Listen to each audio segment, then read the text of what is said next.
Alright, so what's up you guys? I'm back out here once again. Actually, I'm at my house this time working on the KA, which is right behind me as you guys can see.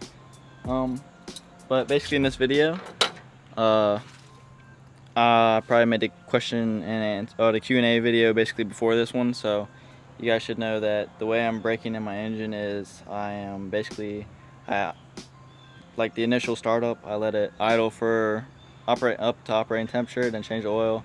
Then now I'm driving it for 500 miles, and I'm gonna change the oil, which is what I'm gonna do in this video right here. So I've already drove it around 550 miles. I just got the oil, so I'm about to do a oil change on the KA right now. So that's basically what the whole gist of this video is. I'm gonna do an oil change on it, and also when I was driving it just now, let me flip the camera right fast. When I was driving it just now and I came home, I was hearing like a little ticking noise. I'm not sure if it's just me or if it might have just been my fenders rattling or whatever, but it seemed to be whenever I was going into like acceleration and stuff like that. But I don't know, for some reason I got scared and I thought it was my turbo with some shaft play maybe.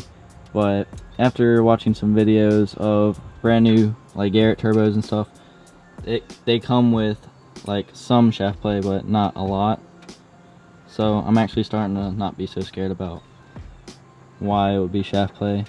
But also a noise that they make whenever you're driving it is like a really whiny, drilly noise.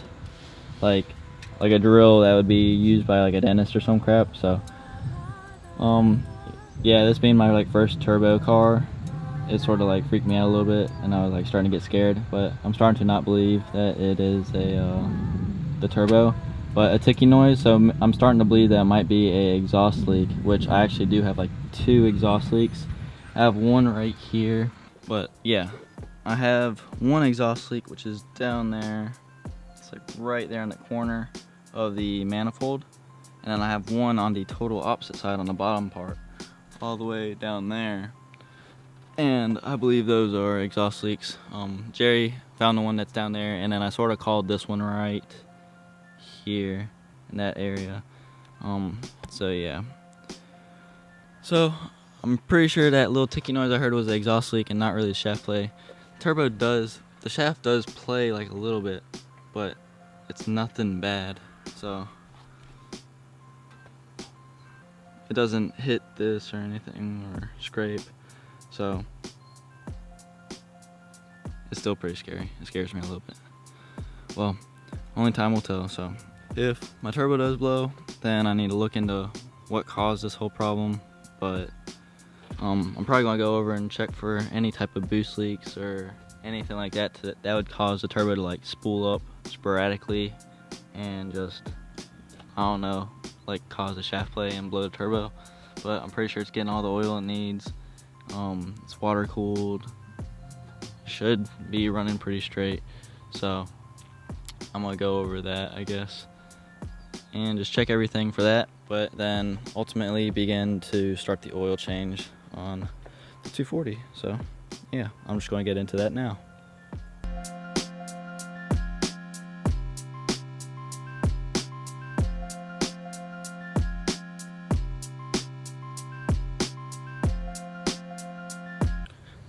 Alrighty, so I got the car jacked up, and I'm going to just go with a micro guard from O'Reilly's filter, since it's only going to be for 500 miles. That's also what I used the first time and the second time. So, and then I use, like if you guys saw from the Q&A video, Rotella T. So yeah, those are the 2 things I'm going to be using to do the oil change. And then you're going to need your little 14, so you can knock that little bolt off right there. And then you're gonna need like some type of oil pan thing. So yeah.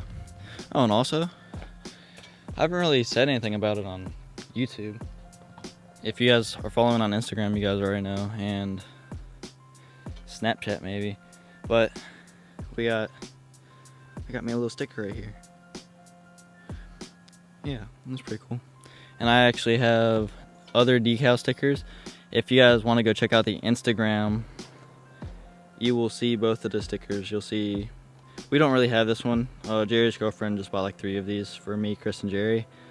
But we have like just a Southern Hooning, but it's like in a different font, like a way cooler font than this, because it's just, this is plain, which I dig it because it has the YouTube thing right here. But yeah, if you guys are interested in a sticker to represent us or anything like that, we don't have a lot. We only got like 7 left. I haven't really been selling them or nothing like that. I just have them in case, I don't know, I meet someone that's interested in the channel and whatever. But they're up on a website, and the website's in the description, but you can also get to the website through our Instagram also. So you can check out a picture of that on our Instagram. So check that out, you guys, if you guys are interested in getting a sticker. The other ones do not look like this, like I keep saying, but yeah, check it out, you guys. But yeah, back to the oil change. We got to just take the little bolt off, and I'm gonna go grab me a oil drain thing to set right here. Okay.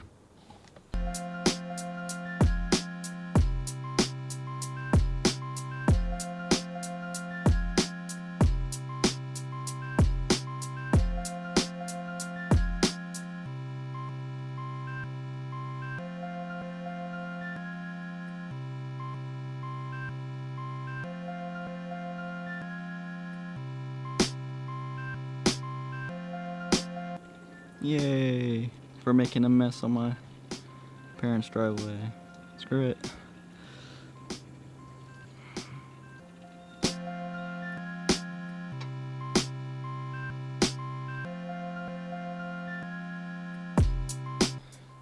Alright, now that I got the oil basically drained out, I'm going to come over here and then take my oil filter out, which is right there. This should be challenging because for some reason it always wants to get stuck. So yeah, let's try and get it with my bare hands, and then I'll try and do it with a clamp or something if I can't get it. So let's do this. So I couldn't get it with my hands, so I'm going to use this.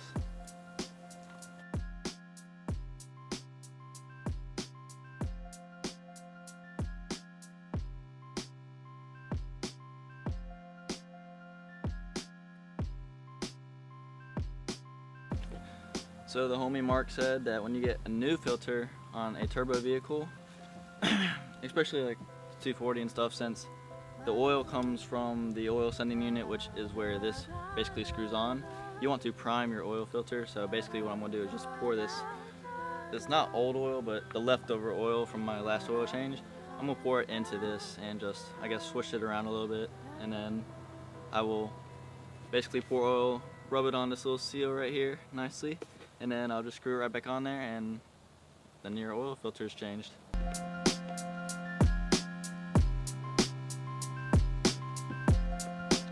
Your boy over here making a mess. So once you pour the oil in there, just make sure you have a nice little coat of oil on this O-ring right here. And also wise to check the old oil filter and make sure that the O-ring didn't get stuck to the block, so that you don't do a double O-ring seal and then it doesn't seal properly and then you have a big giant oil spill. So I'm just gonna feel down here, and it feels pretty Gucci, so I'm just gonna wipe that down right fast and then throw my new oil filter on there.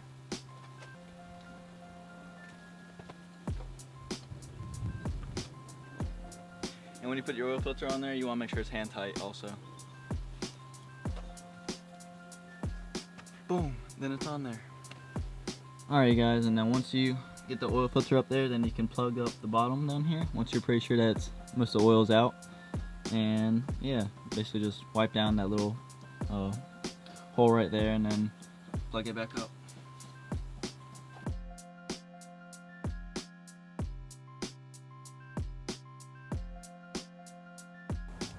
Alright guys, and once you get the little bolt on there, then you want to come down here to the engine and you want to basically just start pouring your oil in, and then you want to make sure you check with your dipstick, make sure it's the right oil level. And then what I would do is, I guess, prime it, just to make sure that it's getting to the turbo and everything like that before you crank it up. But yeah, so I'm gonna put the oil into the KA right now.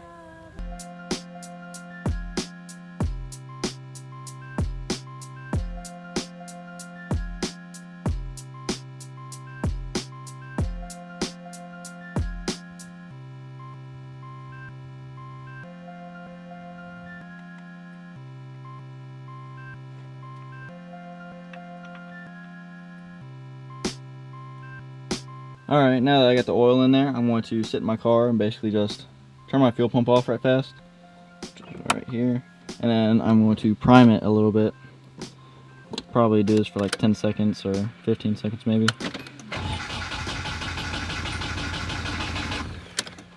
Let my starter take a break. And then do it again.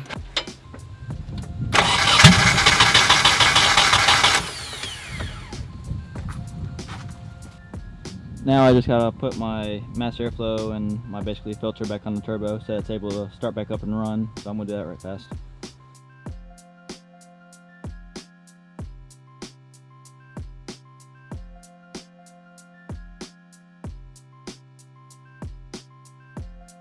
And then it should crank up first try. Let's do this.